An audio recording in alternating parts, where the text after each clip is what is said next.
Hello everyone, welcome to Dronacharya IAS, and today we are going to discuss some of the very important current affairs from the Hindu newspaper.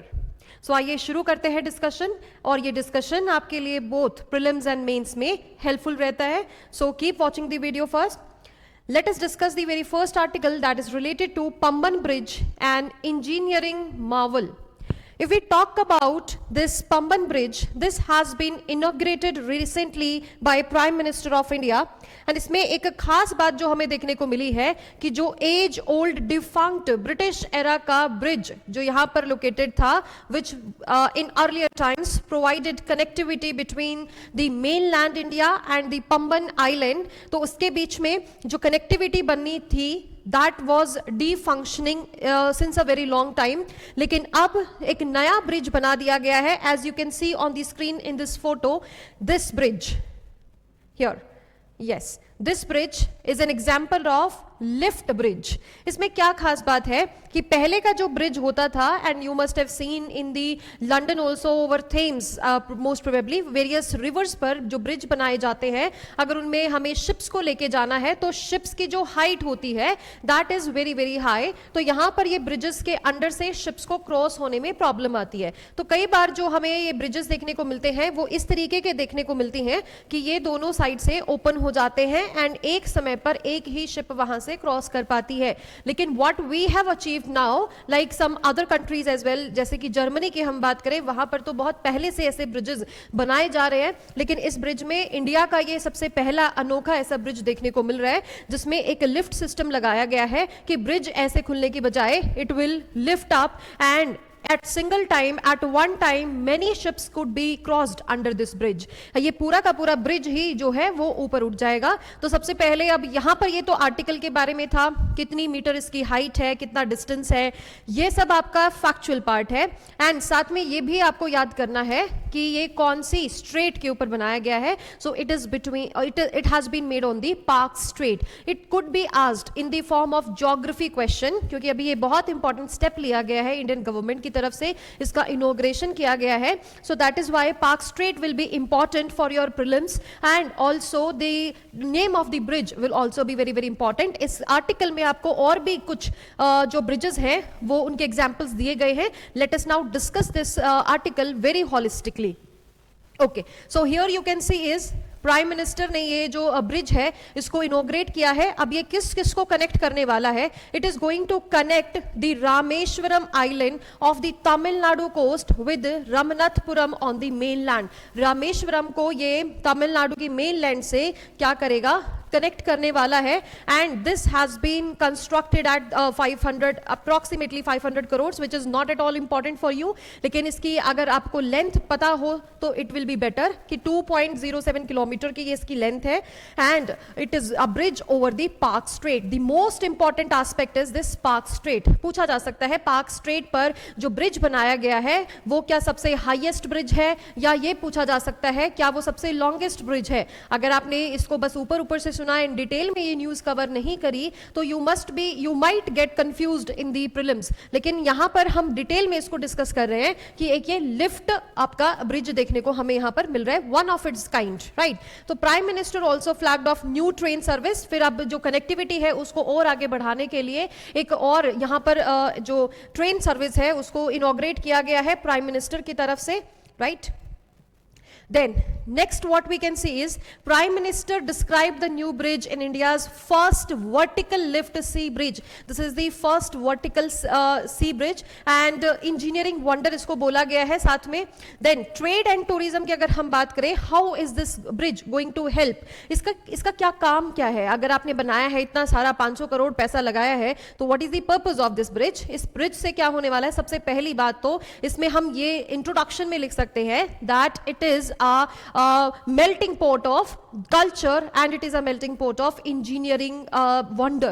You can use this aspect also and you can write it कि ये जो tradition को साथ में engineering या फिर science और tradition का जो संगम है, जो मेल है इंडिया में, वो यहाँ पर इसका ये एक एपिटोम है ऑफ एग्जाम्पल, राइट. तो यहाँ पर हमें देखने को मिलता है the structure which has replaced the old defunct, जो ऑलरेडी डिफंक्ट का मतलब है which was not functioning at that point of time, तो उसको रिप्लेस किया है. तो अब जब पाक स्ट्रेट में कनेक्टिविटी को इंक्रीज करने के लिए जितनी ज्यादा शिप्स हम भेज सकते हैं, एक ही साथ वो शिप्स चली जाएंगे without wasting any time, without causing any जो शिप जाम वहां पर लगता है तो उसको अवॉइड किया जा सकता है। एक टाइम पे बहुत सारी शिप्स वहां से जा सकती हैं and the economy of the country को भी ये बूस्ट करने वाला है। It is going to help the economy, it is also going to help the bridge. कुछ लोग तो स्पेशल ब्रिज देखने भी जाएंगे, तो जो उधर की लोकल इकोनॉमी है उसको भी एक हमें बूस्ट देखने को मिल सकता है in the near future. And जो कनेक्टिविटी है और ट्रेड दोनों का इंपैक्ट डायरेक्टली किस पे होने वाला है, इकोनॉमी पे होने वाला है, and specifically on the local economy. तो इससे क्या है, ग्रोथ में और ज्यादा इजाफा देखने को मिलेगा। टैक्स बेस बढ़ना है, टैक्स बेस जब बढ़ता है सरकार के लिए तो उनका और आगे आने वाले समय में जो कैपिटल एक्सपेंडिचर है, जो इंफ्रास्ट्रक्चर डेवलपमेंट है, मॉडर्न आर्किटेक्चर है, उसमें इन्वेस्टमेंट बढ़ता है। So this is going to help India in both connectivity, trade, to in all of these parts, trade, connectivity, and it is also going to help in the growth in the economy, and also it is going to rise the religious sentiments and the tradition that has been linked to the ancient times of India, right? तो अब यहाँ पर देख लेते हैं, कुछ और examples दिए गए हैं कि जैसे उन्होंने ऑलरेडी जो ब्रिज बन चुके हैं उनको कोट किया अपनी स्पीच में, just like Chenab rail bridge, जिसको माना जाता है one of the it is not the highest definitely but it is one of the highest rail bridges in the world. this ये कौन सी स्टेट में है ये भी पूछा जा सकता है, राइट? तो ये कौन सी स्टेट में है, ये जम्मू एंड कश्मीर में बनाया गया है। And then Atal Setu you must be knowing about the sea link, Mumbai sea link. तो ये अटल सेतु उसी का नाम है, लॉन्गेस्ट सी ब्रिज हमें देखने को मिला है अटल सेतु के नाम से। एंड ऑल्सो जो बोगीबिल ब्रिज है that is constructed on the Brahmaputra river in Assam.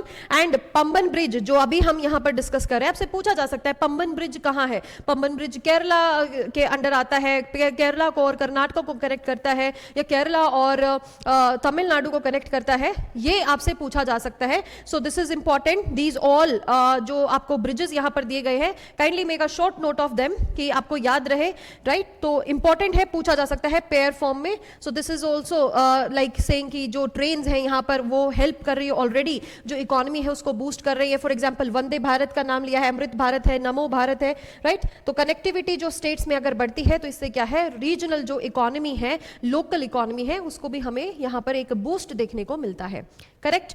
So that's all in this article. सबसे पहले तो यहां पर एक छोटा सा और इनबॉक्स दिया गया है, यहां पर बताया गया है कि जब यहां पर ये ब्रिज को हम लिफ्ट करवा रहे थे तो इसमें थोड़ा सा एक स्पैन ऑफ टाइम, थोड़ा सा टाइम के लिए, कुछ मिनट्स के लिए वो रुक गया था और बहुत ही एम्बैरेसिंग एक मोमेंट था उनके लिए, ऑफिसर्स के लिए। But that is not important for us, ये हमसे कोई भी यूपीएससी में नहीं पूछने वाला है, ना ही किसी स्टेट सर्विसेज में पूछने वाला है। You must know all these bridges, कौन सी स्टेट है, कौन सी रिवर है। बोगीबिल ब्रिज तो आपसे डायरेक्टली पूछा जा सकता है कि ये कौन सी रिवर पे है, गंगा पर है, ब्रह्मपुत्रा पर है, कावेरी पर है, कहां है, ठीक है? तो आपको ये पता होना चाहिए कौन सी स्टेट में है। चेनाब जो ब्रिज है वो कहां पर है, वो जम्मू कश्मीर में है। बोगीबिल कहां है, असम में है। एंड पंबन कहां है, ये आइलैंड को जोड़ता है तमिलनाडु मेनलैंड से, right?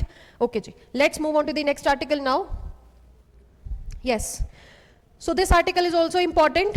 You must be already aware about this article कि यहाँ पर ये जो article only 12% of HC high court judges disclose the assets data shows. तो already you must be knowing कि एक जज के घर पर आउट हाउस में एक हाफ बर्न्ट जो एक हीप ऑफ कैश देखने को मिला था, उसके बाद उनका ट्रांसफर भी किया गया है, दैट्स अनदर स्टोरी। लेकिन उसके बाद जो एक एक्शन लिया जाना चाहिए था सुप्रीम कोर्ट की तरफ से, तो उसमें एक्शन में ये बोला गया कि जो सभी जजेस हैं वो अपने अपने एसेट्स को डिस्क्लोज करेंगे, वो पब्लिक प्लेटफॉर्म पे उसको अवेलेबल कराएंगे। लेकिन सिर्फ और सिर्फ 12% ऐसे हाई कोर्ट जजेस हैं जिन्होंने अपने एसेट्स को पब्लिकली अवेलेबल करवाया है, उनको बताया है कि ये डिस्क्लोज किया है अपने एसेट्स को कि this is what we own, right? लेकिन अगर हम सुप्रीम कोर्ट की बात करें तो आउट ऑफ 33 सर्विंग जजेस, 30 जजेस ने अपने एसेट्स को डिस्क्लोज कर दिया है।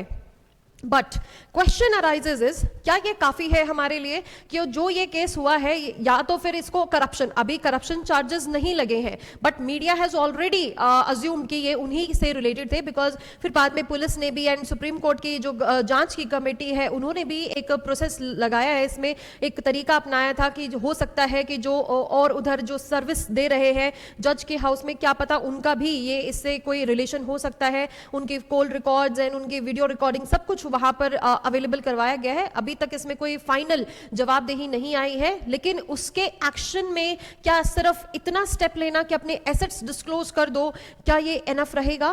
क्या जो कैश अमाउंट है, क्या उसका disclosure can be transparent enough? This is the question which arises here. And क्या ये काफी है, या कुछ रिफॉर्म्स लेके आने की जरूरत है in the appointment of the जजेस also and in the transparency also? Office of profit का जो केस है वो भी यहां पर क्या लगाया जाना चाहिए, राइट? तो ये सब क्वेश्चंस यहां पे राइज करते हैं। Let's move on to the next article now.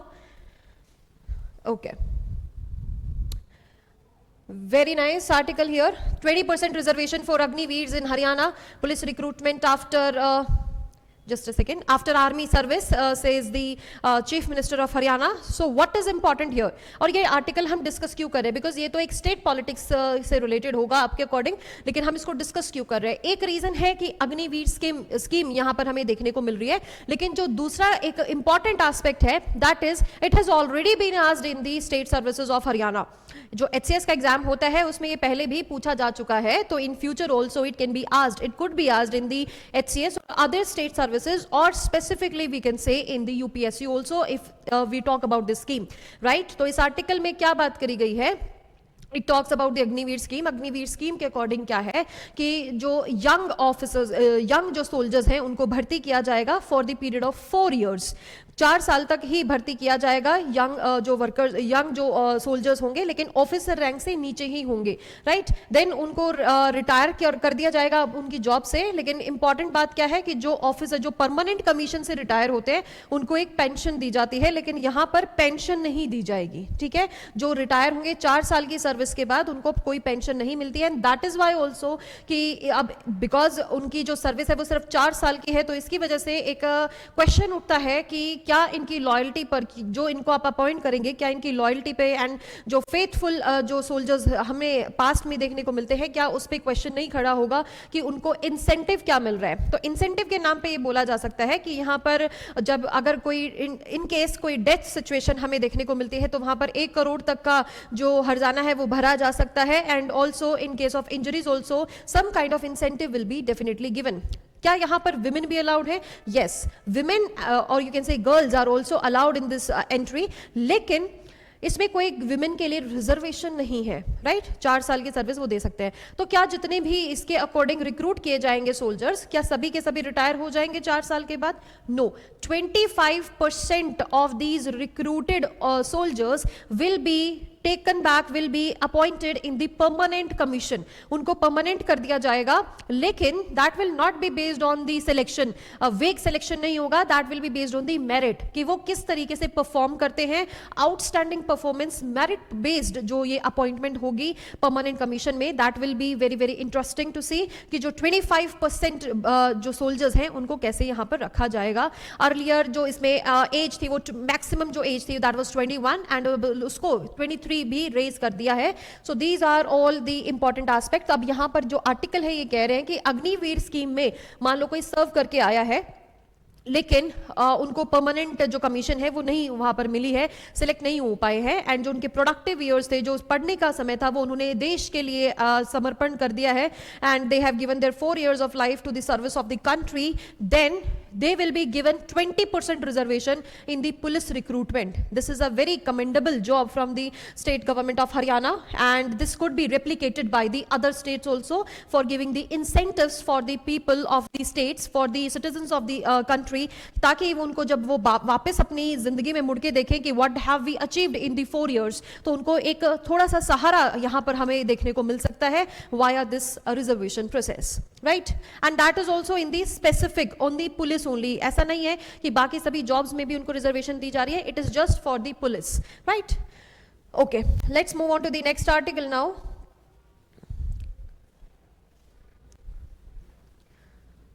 just a second.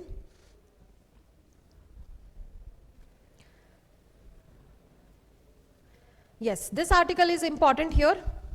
SNDP Yogam chief faces flag over remarks on the Malappuram many seek action against leader.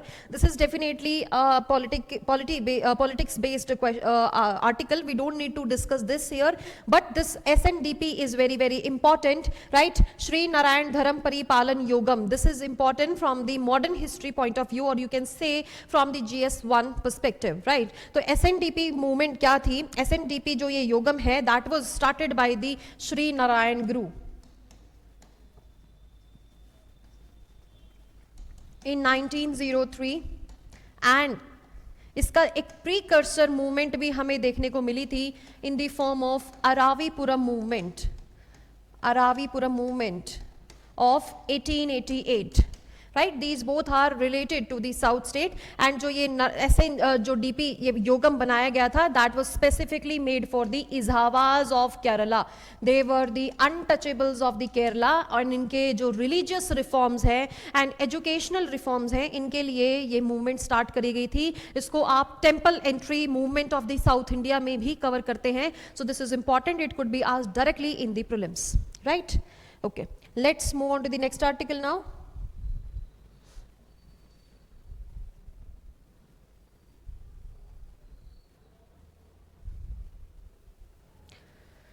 Okay, from the past few days we have been continuously discussing the Waqf. So यहाँ पर जो protest कर रहे हैं इस bill का, उन्होंने एक साइट किया है डिफरेंट जो केसेस हैं उनको. तो यहाँ पर बोला गया है कि जैसे कि यहाँ पर आपको केस देखने को मिलेंगे. फॉर एग्जाम्पल हियर दिस 1954 की जजमेंट है. Ratilal Pannachand Gandhi versus the state of Bombay है. सैयद अली वर्सेस आंध्र प्रदेश वक्फ बोर्ड है. And there are many cases just like K Nagaraj versus Andhra प्रदेश है. तो यहाँ पर ये आर्टिकल आपको सिर्फ और सिर्फ आंसर राइटिंग में हेल्प कर सकता है, and also it can help in the prelims also. How it is going to help? क्योंकि अभी वक्फ बहुत ज्यादा न्यूज में है, तो आपसे डायरेक्टली पूछा जा सकता है किसी भी फेमस केस का नाम देके कि this case is related to which of the following issues recently seen in the news. Directly पूछा जा सकता है, तो आपका आंसर होगा वक्फ बिल. तो एक बार जितने भी यहाँ पर आर्टिकल्स हैं, they should be read by you. इनको आप कहीं पर अपनी पॉलिटी के जो आपके नोट्स हैं या कोई भी आपकी बुक जो आप फॉलो करते हो उसमें आप इनको मेंशन कर सकते हो. This is going to enhance your answer writing. I am not saying that all these have to be remembered, but if there is a question in GS2 and it is about waqf or it is about secularism regarding waqf, then you can cite these example in the criticism of the bill. Criticism ही है इस bill में. इन judgements में बोला गया है कि supreme court ने खुद ही बोला है कि एक बार जो वक्फ हो गया वो वक्फ ही माना जाएगा, that is donation to Allah ही माना जाएगा. उसको आप वापस नहीं ले सकते हो. You can never ever take back Waqf because it has been given to Allah. And if you are doing so, that means what you are doing is you are hurting the religious sentiments of the citizens of the people of the certain community, and that to a minority community, right? तो religious sentiments को hurt ना करे, इसीलिए यहां पर ये protest किया जा रहा है. बिकॉज अब ये प्रोटेस्ट भी क्यों है,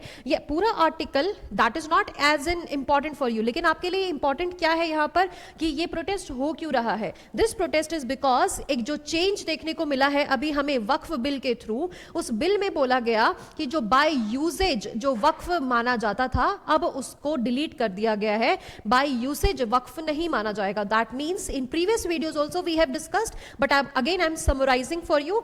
एक होता है प्राइवेट, एक होता है पब्लिक. प्राइवेट में होता है, पब्लिक में होता है आपने डोनेट कर दिया and there is no link of yours to that property. Private में होता है कि जो आपके आयर्स हैं या आपके जो बच्चे हैं, वंशज हैं, वो उसमें से थोड़ा सा प्रॉफिट लेते रहेंगे. एंड ऑल्सो जो उसका डोनेशन है, majority of the part of that property benefit that will B for the Waqf, that will B for the Waqf board. And लेकिन जो एक तीसरा क्राइटेरिया था कि over a long period of time अगर कोई इस प्रॉपर्टी को यूज करता जा रहा है, देन उसकी वजह से क्या है, अब इसको किस में मान लिया जाएगा, बाय वक्फ ही, वक्फ बोर्ड के थ्रू वक्फ ही मान लिया जाएगा, दैट इज डोनेशन मान लिया जाएगा. लेकिन अब गवर्नमेंट की तरफ से इसको डिलीट कर दिया गया है क्योंकि बोला गया कि ये ट्रांसपेरेंसी के अगेंस्ट है, अब हम इसके जो रूट्स है वो इस्टेब्लिश नहीं कर पाएंगे, एंड ये हो सकता है कि ये जो इंसर्जेंसी है उसको प्रोपेगेट करने में ये प्रॉपर्टी का जो बेनिफिट है वो यूज किया जा सकता है. So we are not denying कि वक्फ होना ही नहीं चाहिए, वी आर जस्ट सेइंग कि जो सबूत है, जो ट्रांसपेरेंसी है वो इस्टेब्लिश करके आप वक्फ कर सकते हैं. लेकिन जस्ट बिकॉज ऑफ सेइंग कि इसका कोई प्रूफ नहीं है, कोई रिटर्न एग्रीमेंट नहीं है और आपने इसको वक्फ में बाय यूसेज लिया है, अब वो मान्यता यहां पर नहीं रहेगी, अब वो गवर्नमेंट की प्रॉपर्टी हो जाएगी. So this has instigated the minority community a lot, and उसी के लिए ये आर्टिकल यहां पर डिस्कस किया गया है. So give it a read, this is going to help you in your mains answer writing. Okay जी, this article is also important. Recently BIMSTEC की मीटिंग हुई थी and I also discussed with you कि bilateral meetings भी यहाँ पर होने वाली हैं. This article talks about the Sri Lanka and India's bilateral relations. तो इंडिया श्रीलंका के जो bilateral relations के हम बारे में डिस्कस करेंगे. Yes, history is also important, future is also important, लेकिन what is the aspect here? इसमें infrastructure development में इंडिया कैसे असिस्ट करता है अपने neighborhood countries को. This is very very important in this article, right? तो यहाँ आर्टिकल में जब वो मीटिंग करके आए हैं तो साथ में इसमें बताया गया है कि उन्होंने इंडिया असिस्टेड रेलवे प्रोजेक्ट्स को अनरैप किया है. 3-day ट्रिप पर गए थे और उन्होंने असिस्टेंस प्रोवाइड करी है in a railway project, right, in the 3 railway project if I say. ठीक है, तो जो प्रोजेक्ट्स हैं यहाँ पर ये इंडिया यहाँ पर एक फंड के तौर पे असिस्ट करेगा, and also in the technology transfer also India is going to help Sri Lanka. अब इससे क्या होगा, India is following its neighbourhood first policy because India Sri Lanka is among the few neighbours of India, and इसकी वजह से क्या है, जो बायलेटरल रिलेशंस हैं वो स्ट्रॉन्ग होंगे, and also like bettering your relation, like improving your relation with Sri Lanka or with the South East. इससे हेल्प क्या होने वाली है कि जो string of pearls theory China की तरफ से बनाई जा रही है उसमें श्रीलंका का हम्बनटोटा पोर्ट भी इंक्लूडेड है, and India fears that China is trying to encircle India throughout in the Indian Ocean. तो इस ऐसे सिचुएशन को प्रिवेंट किया जा सके या इन near future a war like situation हो तो ऐसा ना हो कि जो भी हमारे नेबर्स हैं वो बिल्कुल हमारे अगेंस्ट हो जाएं. So that is why a kind of friendship needs to go on, a kind of diplomacy has to go on, and जिसमें हम रिटर्न में बेनिफिट ना देख के एक फ्रेंडशिप के तौर पे असिस्टेंस देंगे तो it is going to definitely help us in the near future. For example, यहां पर बोला भी गया है प्राइम मिनिस्टर मोदी की तरफ से that this friendship is going to help a lot for improving the tradition or the just a second, yeah, here we can say. So I was like finding it, looking for it so that exact जो मैं statement है वो आपको बता सकूं. यहाँ पर बोला है Mr. Modi's visit underscores the enduring relationship encapsulated by the theme friendship of centuries, commitment to a prosperous future. जो सालों से from the times of Ashoka we find this existence because Ashoka ने अपने ही बेटा और बेटी को संघमित्रा एंड महिंद्रा को भेजा था श्रीलंका में for preaching of the Dhamma. If you guys remember that, तो एक centuries old हमारी फ्रेंडशिप रही है श्रीलंका के साथ, एंड जो हमारे रिलेशंस हैं bilateral relations है they are centuries old. तो that is why we are saying कि जो हमारी फ्रेंडशिप है that is centuries old, इसको आगे एक प्रॉस्परस फ्यूचर की तरफ हम लेके जा रहे हैं. प्लस यहां पर एक महासागर विजन की भी बात करी गई है. Earlier Sagar vision was present there, then now Mahasagar, अब इसको बोल रहे हैं बियॉन्ड सागर. अब यहां पर क्या है, इसमें है mutual and holistic advancement in case of security and growth across all region. तो ये इसका एक्रोनिम का ये मतलब है. इट जस्ट मीन्स कि जो ओशियन रीजन है उसमें इंडिया एंड अक्रॉस जितने भी नेशंस है, जैसे मालदीव्स है, मॉरिशस है, श्रीलंका है, जितने भी इंपॉर्टेंट जो इंडियन ओशियन रीजन में कंट्रीज हैं उनके साथ सिक्योरिटी एंड ग्रोथ को साथ ही साथ म्यूचुअल एंड होलिस्टिक तरीके से प्रॉस्पर करवाया जा सके, ग्रोथ सबकी इंश्योर करी जा सके, ऐसा विजन इंडिया अपना रखता है. And that is why it is also assisting its neighbours in these kind of fund project, infrastructure projects, right. So इसमें साथ में इन्होंने ही also visited the Mahabodhi temple, Jayashri Mahabodhi temple in Sri Lanka. So again this is related to Ashoka's time, जिसमें Dhamma preach करने के लिए भेजा गया था उनके ही बच्चों को श्रीलंका में. So this is important article, must give a read. Okay, so next article now. Yes, aircraft carriers की two winning sea battles, French navy officer की तरफ से ये स्टेटमेंट आई है कि aircraft carriers are very very important if we are to win a sea battle. अगर by chance in near future ऐसा होता है कि वाया जो सी है वहां पर बैटल हो, एक होता है ग्राउंड बैटल, एक होती है सी बैटल। तो सी बैटल में जीतने के लिए you must ensure that you have aircraft carriers, because aircraft carriers many जो आपका क्लेम है सी के ऊपर उसको मैनी फोल्ड इंक्रीज करता है। Like it shows the power and it creates a sense of fear, और you can say in a single word it is a kind of deterrence for your enemy nation that you have such huge aircraft carriers. And जो fighter planes है, fighter jets है, उनको आप on sea within no time you can fly those jets and you can raid on the enemy countries area, enemy countries land in with whom you are involved in the battle. So these are very very important for ensuring the you can say the sea जो security है उसको enhance करने के लिए aircraft carriers are very very important. अगर हम India की बात करें, we have two major aircraft carriers. सबसे पहले आता है उसमें विक्रम आदित्य। विक्रम आदित्य, ध्यान रखें, this is a Kyiv class and it is from the Russia, it is imported from Russia, ये इंडिजिनस नहीं है। लेकिन जो हमारा सेकंड विक्रांत की अगर हम बात करें aircraft carrier, that is completely indigenous. तो आपको ध्यान रखना है, दो major aircraft Vikramaditya and Vikrant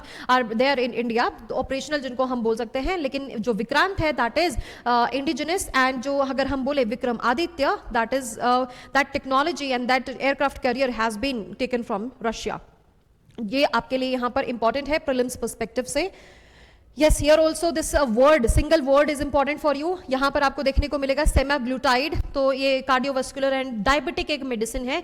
अगर ये न्यूज़ में इसको देखने को मिल रहा है, रिसेंटली ही इसको एक नोड मिली है यूसेज के लिए डायबिटिक पेशेंट्स के लिए, स्पेसिफिकली टाइप बी डायबिटीज। लेकिन why are we discussing this? This is not very very important for prelims, but yes it can help you in elimination, because many a times what happens is जो UPSC है या दूसरी state services हैं, वो दवाइयों के नाम दे के पूछ सकते हैं कि ये क्या है सारे, ठीक है, या फिर ये पूछ सकते हैं कि इनमें से कौन कौन सी जो दवाइयां हैं वो टीबी के ट्रीटमेंट के लिए यूज होती हैं, या पूछ सकते हैं कि कौन कौन सी अगर जो दवाइयां हैं these are use for the covid, और या फिर they are used for the cholera, anything etcetera, जिसको हम एलिमिनेट करने का सोच रहे हैं, ट्रैकोमा को अगर एलिमिनेट करने का सोच रहे हैं, तो इसमें से कौन सी दवाइयां यूज हो सकती हैं। तो in case if you find semaglutide that this is specifically related to the diabetes and it is just said कि अगर इसको ले रहे हैं डायबिटीज के लिए, अगर इस दवाई को ले रहे हैं, it also helps to reduce the cardiovascular risk. इतना कुछ इंपॉर्टेंट नहीं है, बस ये नाम इंपॉर्टेंट है, इसको आप एक बार देख लेना इस आर्टिकल को, लेकिन इतना इसमें इंपॉर्टेंट नहीं है, बस इसका नाम इंपॉर्टेंट है आपके लिए कि अगर पूछ लिया जाए तो ऑप्शन एलिमिनेशन में आपको डेफिनेटली हेल्प करेगा, right. So let's move on to the next article now. Yes, important है, can the US president serve a third term. तो यहां पर पूछा गया है कि जो यूएसए के प्रेसिडेंट हैं अब वो क्या सोच रहे हैं कि क्या मैं तीसरी टर्म के लिए भी विन कंटेस्ट कर सकता हूं, राइट। तो अकॉर्डिंग टू यूएसए कॉन्स्टिट्यूशन वो ऐसा नहीं कर सकते, क्योंकि कोई भी प्रेसिडेंट है वो सिर्फ 2 बार ही एक प्रेसिडेंट टर्म को फुलफिल निभा सकता है या उसको पूरा कर सकता है, तीसरी बार वो इलेक्ट नहीं हो सकते हैं, राइट। तो यहां पर बात करी गई है अबाउट द वेरियस अमेंडमेंट्स, जैसे कि 22nd अमेंडमेंट 1951 में ये लिमिट कर दिया था। तब ये लिमिट रखी गई थी क्योंकि उस समय क्या था कि जो प्रेसिडेंट रूजवेल्ट हैं उन्होंने लगातार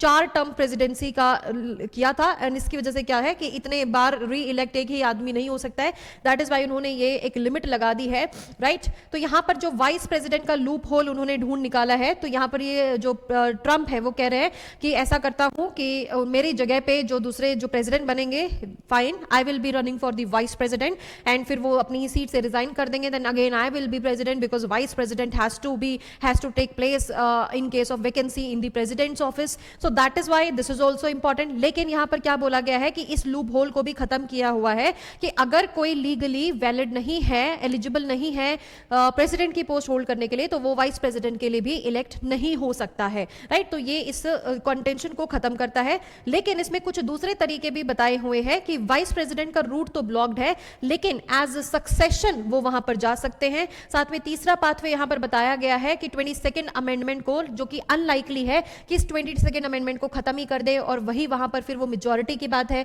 कि दोनों हाउसेस, सेनेट से भी ये पास होना चाहिए, देन कांग्रेस से भी पास होना चाहिए, स्पेशल मेजोरिटी वहां पर रिक्वायर्ड है, जो कि फिलहाल की सिचुएशन देख के लग रहा है कि it is next to impossible, because nobody wants that he should continue his term. लेकिन why is he saying that?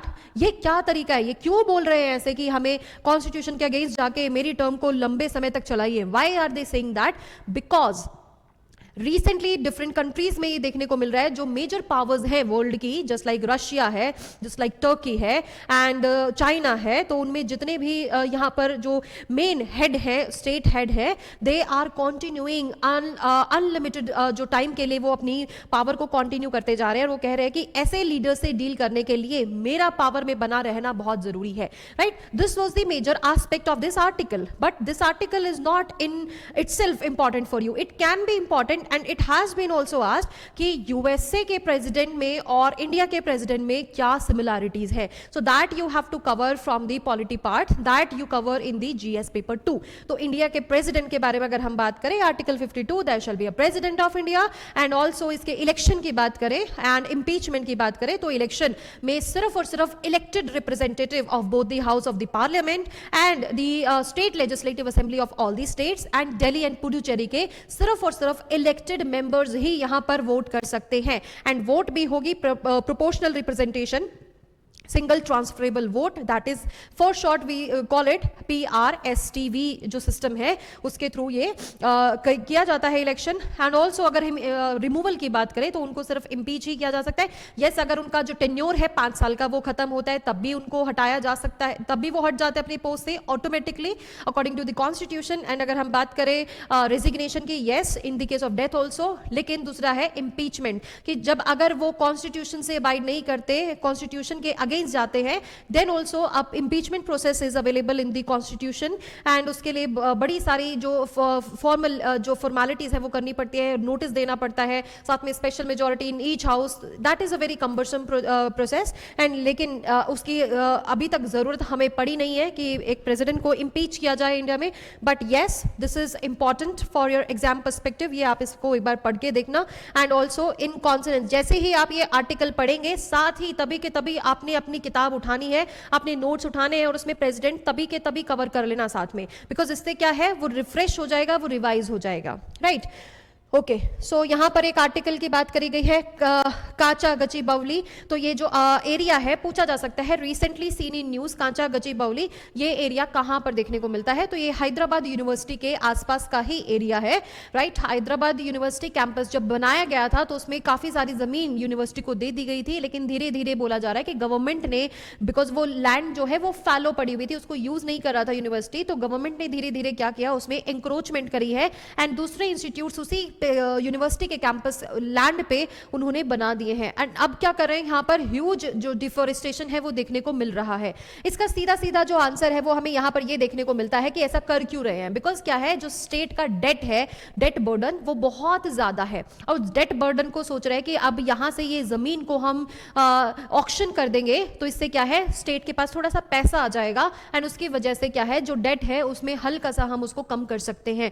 लेकिन यहाँ पर बोला जा रहा है कि जो ये लैंड है, फैलो लैंड थी, अनयूज्ड लैंड थी, तो इसकी वजह से यहाँ पर एक रिच बायोडाइवर्सिटी अब यहाँ पर है, फ्लोरा और फोना दोनों की। बहुत सारे ऐसे भी जो स्पीशीज हैं वो देखने को मिल रही है जो शेड्यूल 1 ऑफ WPA 1972 में फॉल करते हैं, सो उनको हाईएस्ट प्रोटेक्शन यहाँ पर देने की जरूरत पड़ती है अगर कोई भी स्पीशीज शेड्यूल 1 में फॉल करता है। सो ऑल दीज जो क्रिटिसिज्म्स है ये दिए जा रहे हैं कि just because the state government wants to like end their debt, they cannot like pass this resolution, they cannot pass this law कि उनको ये जो लैंड है इसके ऊपर क्या करना है, डिफोरेस्टेशन करना है, ह्यूज ट्री जो है वहां पर फेल किए जा रहे हैं just because they want to auction that land, right? तो इस पे अब क्या है, थोड़ा सा बहस और मुद्दा चल रहा है, तो आपके लिए ये एरिया बड़ा इंपॉर्टेंट है कि ये एरिया कहां पर हमें देखने को मिलता है। Okay, let's move on to the next article now. Yes, this article is also very, very important. Why change track to hydrogen? Okay, we'll discuss a little bit in this article.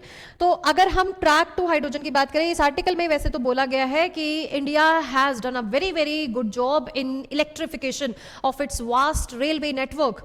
100% electrification हम कर चुके हैं, लेकिन अब ये बात मुद्दा उठ रहा है कि क्या हमें हाइड्रोजन लोकोमोटिव्स की तरफ जाना चाहिए, that is hydrogen as a fuel हमें यूज करना चाहिए इंस्टेड ऑफ इलेक्ट्रिसिटी. तो ये भी बोल रहा है कि जो इलेक्ट्रिसिटी से हमें मिला है, जो सबसे ज्यादा क्या है, electrification stay the most efficient, economically viable and sustainable path forward. कि अगर इलेक्ट्रिफिकेशन हो चुका है then it should be enough, and अभी in near future we should not invest a huge amount of money in just to change the fuel locomotives, that is to hydrogen, right. अब हमारे लिए यहां पे important क्या हो जाता है कि ये हाइड्रोजन तभी हमें बेनिफिशियल रहेगा जब ये ग्रीन होता है, राइट. तो बहुत सारे कलर्स दिए जाते हैं, ब्लैक है, ग्रे है, राइट, ब्लू है, these are different types of hydrogens. लेकिन जो हमारे लिए सबसे इंपॉर्टेंट यहाँ पर as a fuel, clean fuel. देखो हाइड्रोजन अपने आप में फ्यूल क्लीन है, लेकिन उसका प्रोडक्शन कैसे हो रहा है, उसको बनाया कैसे जा रहा है, that is more important. You can, because hydrogen कैसे बनता है, इलेक्ट्रोलिसिस से बनता है. लेकिन at the end of the day अगर आप कोल बर्न करके हाइड्रोजन बना रहे हैं, then automatically you are emitting a huge amount of greenhouse gases and emitting huge amount of sulfur in the atmosphere. जो ऑलरेडी इंडिया के electrification है 70% तो थर्मल पावर प्लांट से ही आ रही है, and now if you want to like produce hydrogen, तो उसके लिए आप ये नहीं कह सकते कि हम फॉसिल फ्यूल से बर्न करेंगे, ब्लैक हाइड्रोजन बना के हम क्या ही करेंगे, राइट. तो यहाँ पर जो प्रोसेस है उसमें क्या बोल रहे हैं कि जो हाइड्रोजन भी अगर आप यूज करना चाहते हैं, जस्ट लाइक जो शिमला कालका टॉय ट्रेन है, उसके लिए भी हिमाचल प्रदेश गवर्नमेंट ने ये प्रपोज किया था, आई थिंक इन नवंबर, ये प्रपोज किया था कि आप इसको हमें मंजूरी दे दीजिए, हम इसको हाइड्रोजन फ्यूल के ऊपर, ग्रीन हाइड्रोजन के ऊपर इसको चलाना चाहते हैं. तो दैट ग्रीन हाइड्रोजन, अगर हम सिंपल ग्रीन हाइड्रोजन बोल रहे हैं तो इसका मतलब क्या है कि हम इलेक्ट्रोलिसिस से हाइड्रोजन बनाते हैं, साथ में इसमें हम यूज करते हैं renewable energies just like wind energy, thermal energy and solar energy. इनकी हेल्प से इलेक्ट्रोलिसिस करके फिर हाइड्रोजन बना रहे हैं. तो there are no emissions, zero emissions of green house gases, that is very beneficial. लेकिन अगर आप बात करते हैं yellow hydrogen and pink hydrogen, जिसमें हम यूज कर रहे हैं न्यूक्लियर फ्यूल यूज कर रहे हैं, या अगर हम येलो की बात करें तो उसमें मिक्स्ड यूज कर रहे हैं कि उसमें हम थोड़ा सा फॉसिल थोड़ा सा नॉन फॉसिल फ्यूल यूज कर रहे हैं, जिसमें हम रिन्यूएबल नॉन रिन्यूएबल दोनों सोर्सेज यूज करते हैं. So most beneficial is green hydrogen, and अगर आप ग्रीन हाइड्रोजन ही यहां पर प्रोड्यूस करेंगे then only it is going to be beneficial. लेकिन अगर आप इलेक्ट्रोलिसिस में फॉसिल फ्यूल कोल का यूज करेंगे, थर्मल पावर प्लांट में यूज करेंगे हाइड्रोजन को प्रोड्यूस करने में, सबसे पहला तो इलेक्ट्रिसिटी बर्डन आएगा. जो इलेक्ट्रिसिटी ऑलरेडी इंडिया में समर कंडीशंस में ह्यूज डिमांड में रहती है, ह्यूज कट्स देखने को मिलते हैं, ग्रिड्स वो पावर सप्लाई नहीं दे पाती हैं, एंड अगर आप उसी को वहां पर ऑफ ग्रिड जो आप देना चाह रहे हैं, जो बिजली इलेक्ट्रोलिसिस के लिए देना चाह रहे हैं for the production of hydrogen, then उसकी वजह से एक और बर्डन यहां पर एड ऑन हो सकता है. So for now we can celebrate the 100% electrification of the huge, because India के पास वन ऑफ द वास्ट जो है जो रेलवे नेटवर्क है, वर्ल्ड्स लार्जेस्ट रेल नेटवर्क हमारे पास इंडिया में है, तो उसका 100% अगर इलेक्ट्रिफिकेशन हुआ है, so we should for now we should be like conveniently sufficient with that. लेकिन इसमें नियर फ्यूचर डेफिनेटली हमें चेंजेस करने की जरूरत पड़ेगी, लेकिन अभी के लिए इतना काफी है, ये बोला जा रहा है, right. Okay, so there is one more article here. Yes, this also we discussed in the last videos very holistically. Trump tariffs will disrupt the global trading system and collapse economies. तो यहाँ पर बात करी जा रही है US president Trump के जो उन्होंने एफर्ट लगाए, लिबरेशन डे मनाया है उन्होंने, एंड जो वर्ल्ड के टैरिफ्स हैं उनको बहुत हद तक बढ़ा दिया इन्होंने. तो यहाँ पर साउथ कोरिया की जो फर्स्ट फीमेल फॉरेन मिनिस्टर रही हैं, एंड नाउ जो एशिया सोसाइटी की प्रेसिडेंट हैं, उनकी तरफ से कुछ कमेंट्स यहाँ पर आए हैं जिनको हम अपने आंसर राइटिंग में डेफिनेटली यूज कर सकते हैं, GS3 में यूज कर सकते हैं, GS2 में बायलैटरल रिलेशन में यूज कर सकते हैं, राइट. तो यहाँ पे बोला जा रहा है कि what will be the impact of US president Donald Trump's reciprocal tariffs. तो यहाँ पर क्या है कि अगर रेसिप्रोकल टैरिफ्स जो कि ऑब्वियसली बोल रहे हैं कि बढ़ेंगे ही बढ़ेंगे, अगर वो बढ़ते हैं तो डेफिनेटली हमें एक ट्रेड कोलैप्स देखने को मिल सकता है, एंड कुछ इकोनॉमीज जो कि डेवलपिंग इकोनॉमीज हैं उनमें कंप्लीट कोलैप्स भी देखने को मिल सकता है अगर ये सिचुएशन रेसिप्रोकेशन की चलती ही रही तो, राइट. एंड दूसरा बोल रहे हैं कि could China gain from this move. China के बारे में इन्होंने बोला है कि यस yes, चाइना को भी नुकसान हुआ है, लेकिन चाइना सेल्फ सफिशिएंट ऑलरेडी बन चुका है, अपना डोमेस्टिक जो मार्केट है उन्होंने ऑलरेडी डेवलप कर ली है, and it is going to harm definitely, but not like other developing countries, क्योंकि उन्होंने बोला कि जैसे साउथ कोरिया की अगर इकोनॉमी है, we are 100% export oriented because we don't have huge natural resources, तो हम तो एक्सपोर्ट ओरिएंटेड है, वहां से जो इनकम आती है उससे फिर हम इंपोर्ट करते हैं। सो अगर हमारी कंट्री के प्रति भी अगर कोई एक्सेप्शन नहीं रखा जा रहा है तो it is going to harm our economy like anything, right. तो यहाँ पे बोला this has been held as Asia century 25 years into it, what is your take. तो यहाँ पे बोला है कि ये जो पिछली सेंचुरी, ये जो सेंचुरी रही है इसको बोला जा रहा है एशियन सेंचुरी। तो यहाँ पर she is agreeing that yes definitely this is Asian century and this is not some unipolar society, polarization यहाँ पर नहीं देखने को मिल, दिस इज मल्टीपोलर जो सिनेरियो देखने को मिल रहा है। All the countries are involve in the bilateral relation, एक ग्लोबलाइज्ड इकोनॉमी है एंड मल्टीपोलर इकोनॉमी है, and Asia is definitely growing like at a very huge pace, and we are looking forward to that. Instead of these tariffs, there should be a global tariff that in which WTO can definitely play an important role, right? So that's all for today's discussion. Kindly read the newspaper yourself as well, and keep watching the video, like the video, share the video, subscribe the channel, and thank you. Have a nice day.